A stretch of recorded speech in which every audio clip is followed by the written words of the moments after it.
Ek het, Dion sê vir my, hy gaan volgende Saterdag 'n fietsreisies ry. Ek sê vir hom, jong, weet jy, ek het besluit, ek wil bietjie begin stap. Ek het nou besluit, ek moet dit nog doen. Maar ek besef maar net, ek moet iets doen.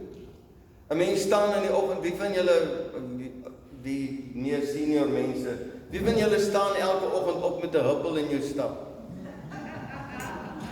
Dit werk nie.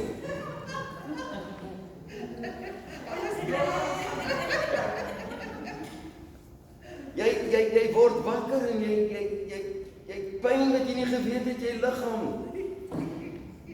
Maar jy weet jy moet opstaan en nou weet ek wie van julle het die dames gesien wat hier in Warmer Park geoefen het?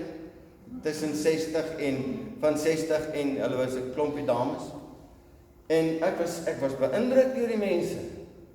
Ek meen die dame kom daar en sy vertel sy het gelei aan depressie en al daai goed en nou voel sy so lekker. Toe dink ek, wow, ek gaan dit opdra. As die oefening my dan gaan beter laat voel dat ek dit doen. Maar my liggaam, ek moet na my liggaam kyk.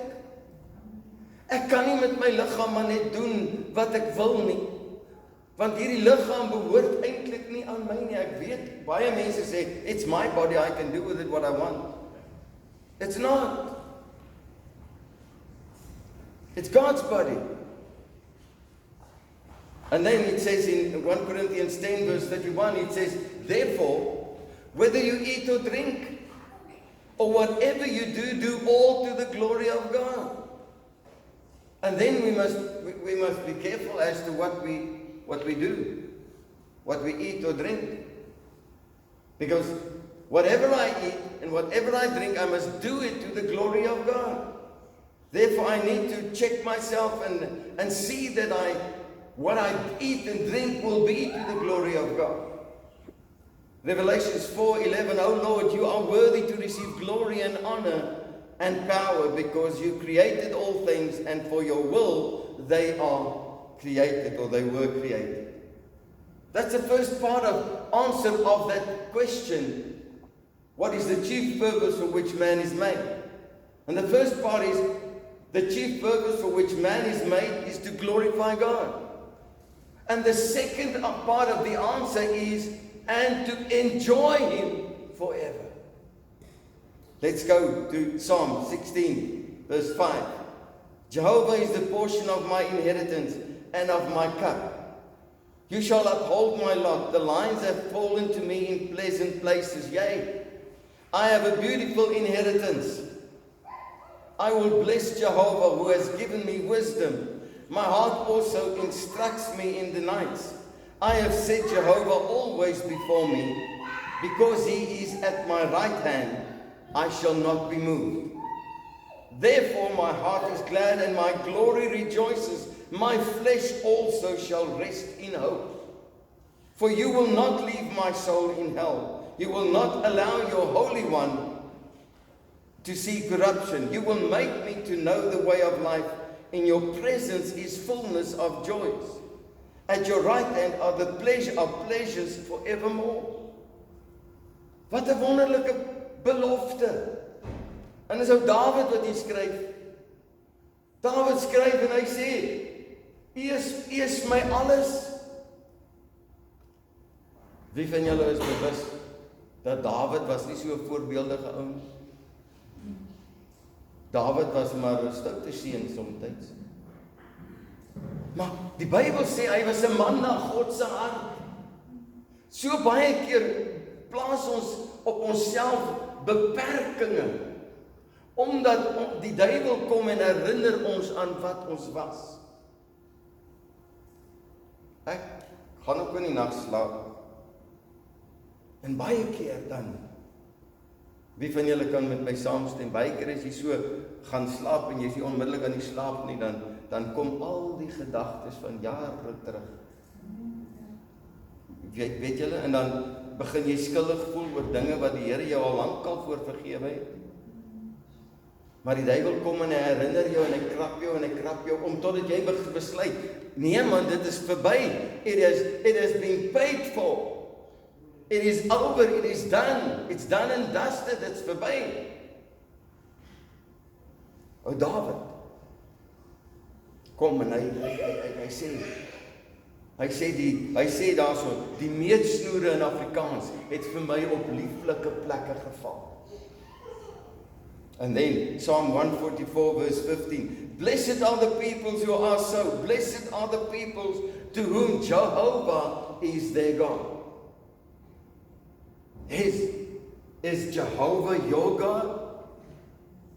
Is hy ons God? As hy ons God is, dan het ons alle rede om te juig en te jubel, ten spyte van die prys van petrol wat opgaan. Ten spyte van die ekonomie wat lyk of dit in mekaar wil val. Ten spyte van alles wat gebeur. Ten spyte van al die moord en doodslag. Ons het 'n hoop. Hy sê daar, my hoop is op U. Isaiah 12 verse 2, behold, God is my salvation. I will trust and not be afraid. For the Lord Jehovah is my strength and my song. He also has become my salvation. Ons kan juig, ons kan jubel in die feit dat hy is die een in wie ons kan lewe. In him we live, in him we move, in him we have our being. Luke 2 verse 10. And the angel said to them, do not fear, for behold, I give to you good tidings of great joy, which shall be to all people. That was the message to the herders, shepherds, that a Savior is born. Die een wat alles kon omkeer, wat in die tuin van Eden verkeerd gegaan het God het dit so bepaal. Ek wil vir u sê, ek het weer eens tot die besef gekom, maak nie saak wat gebeur nie, God is in beheer.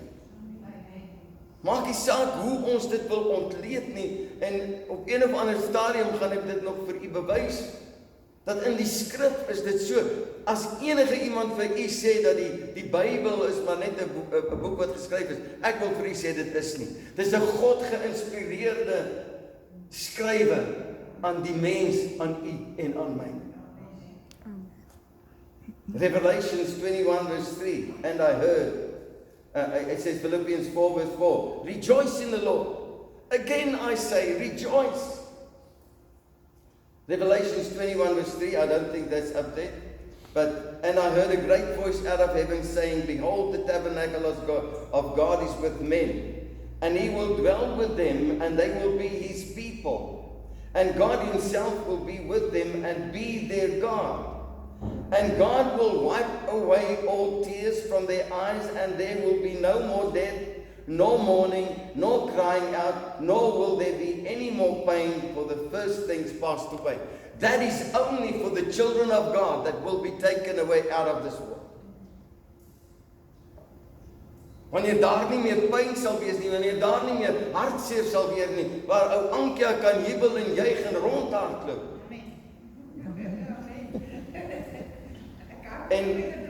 En my ma sal nie met 'n kierie loop nie, en ek sal nie opstaan met pyn in my lewe nie. En die een van ons almal gaan lekker jonk wees, en dan hierdie mense wat so geoefen het, sal dan met lang oë kyk, nou ons kan jubel en juig. Now there's a comment on the answers of this question. And ek het dit daar opgesit, maar kom ons lees net die begin. The opening question brings us at once to the subject of true religion. What it requires and what it gives. God has made us for a purpose, just as everything made by man is made for a purpose. I remember, ek onthou, jare gelede was daar, ek kan nie die ou se naam onthou nie, maar Hy het 'n baie goeie illustrasie gehad en hy het 'n Parker pen gevat. Hy sê, wat is die doel van die Parker pen? Wat is die doel van hierdie pen? En hy het hom gevat, hy sê, jy kan jou oor krap met hom. Jy kan krap waar dit juk, maar sy doel is nie dit nie. Jy doel is om mee te skryf. Elke ding wat die mens vervaardig, word vervaardig met 'n doel in gedagte. So word u en ek.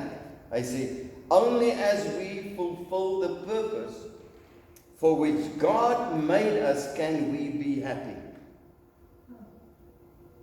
Now God made us to glorify Him.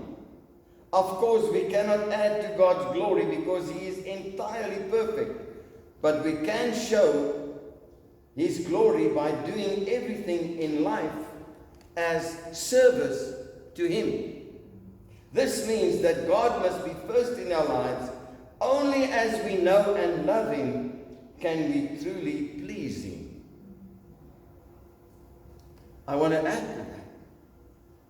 Only as we love Him and trust Him can we truly please Him. En dan die verder gedeelte sê, that is why, since sin entered the human race, we can only be brought back into God's family through Jesus Christ. Then we can have real joy in our lives and look forward to knowing joy that never ends after this life. Looking for happiness apart from your Maker, doing your own thing, is a dead end. Daar's baie mense wat vervulling soek in dinge buite die skrif en buite God. Ons kan baie noem. Drank. Manne kyk na die vrouens, vroue kyk na die manne. Al daai geld. Jy soek vervulling, as ek net dit kan kry, dan sal ek so goed word. As ek net hierdie huis kan kry, dan sal ek so gelukkig wees. En dan kry jy die huis, dan voel jy daar is 'n empty. If you don't have Christ in your life, then everything will be empty, no matter what. Amen. Die vraag is, natuurlik, hoe verheerlik jy iemand wat in heerlikheid geklee is? Ons het vanoggend gesing, eer en al daai goeders. Ons sê, maar hoe verheerlik ons iemand wat in heerlikheid geklee is? En ek het gaan soek hierdie gedeelte in 1 Timoteus 6 vers 13. Paulus skryf vir Timoteus, ek gebied jou voor die aangesig van God, wat aan alle dinge lewe gee, en van Christus Jesus, wat voor Pontius Pilatus die goeie belydenis betuig het, dat jy die gebod onbevlek, onberispelik bewaar, tot by die verskyning van ons Here Jesus Christus, wat op sy eie tyd vertoon sal word deur die salige en enigste heerser, die koning van die konings en die Here van die Here, wat alleen onsterflikheid besit en in 'n ontoeganklike lig bewoon, wat geen mens gesien het of kan sien nie, aan wie toekom eer en ewige krag. Amen. God lewe, God bestaan in hierdie ontoeganklike lig. Hoe kan ons as mense dan hom verheerlik? Wat is daar in ons wat ons kan doen om hom te verheerlik? En dit behels nie net woorde wat geuiter word nie. Ons kan so maklik sê, prys die Here, loof die Here, hy is groot, hy is wonderlik, en dit is nie verkeerd nie, dit is reg. Maar dit behels ook die wyse waarop ons leef. Miskien meer. Met ander woorde, hoe leef ek in hierdie wêreld wat so korrup en so vervalle is? Wat is my lewens uitkyk? Hoe leef ek? Hoe sien die mense my? In hierdie vieslike vervalle lewe. Neem ek standpunt in wanneer daar dinge verkeerd gaan? Die ding is, wanneer ons nou, en ek wil dit nou vir u sê, dit gaan gebeur, dit kom, en as dit kom, sal u dit weet. Maar die tyd gaan kom, wanneer u en ek so standpunt inneem, gaan ons probleme ondervind. Dit gebeur op die oomblik in Amerika, I think you mentioned this morning, waar mense het 'n optog gehou. Daar word ons gereeld mense 'n optog gehou vir die gay en al daai mense, né? En hierdie mense het 'n optog gehou, die strydouens. En die media niete het met 'n vreeslike geweld op hulle afgekom. Hulle was veroordeel. Hoe kan julle so iets sê?